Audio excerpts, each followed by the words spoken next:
بسم اللہ الرحمن الرحیم۔ آج ہم فضائل قرآن سے حدیث نمبر 19 پڑھیں گے۔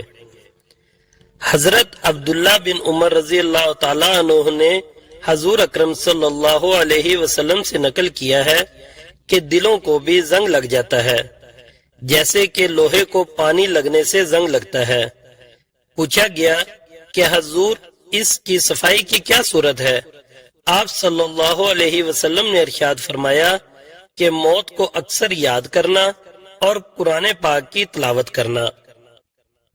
فائدہ میں شیخ لکھتے ہیں کہ یعنی گناہوں کی کثرت اور اللہ جل شانہ کی یاد سے غفلت کی وجہ سے دلوں پر بھی زنگ لگ جاتا ہے، اور کلام پاک کی تلاوت اور موت کی یاد دل کے لیے صفائی کا کام دیتا ہے۔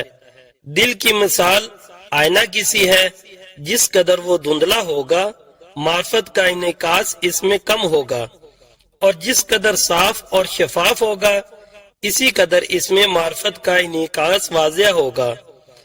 احادیث میں وارد ہوا ہے کہ جب بندہ گناہ کرتا ہے تو ایک سیاہ نقطہ اس کے قلب میں پڑ جاتا ہے۔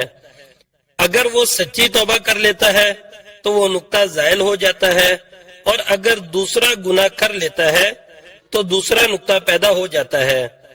اسی طرح سے اگر گناہوں میں بڑھتا رہتا ہے تو آہستہ آہستہ ان نقطوں کی کثرت سے دل بالکل سیاہ ہو جاتا ہے۔ پھر اس قلب میں خیر کی رغبت نہیں رہتی بلکہ شر ہی کی طرف مائل ہوتا ہے۔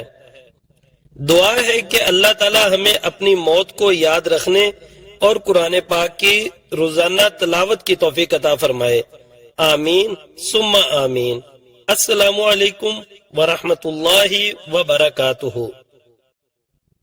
اگر میری یہ کوشش میرے سننے والوں کو پسند آئے تو پلیز لائک کیجئے گا، کمنٹس کیجئے گا، اور صدقہ جاریہ کے لیے شیئر بھی کیجئے گا۔ یاد رہے، الفاظ آپ کی شخصیت کی پہچان ہوتے ہیں۔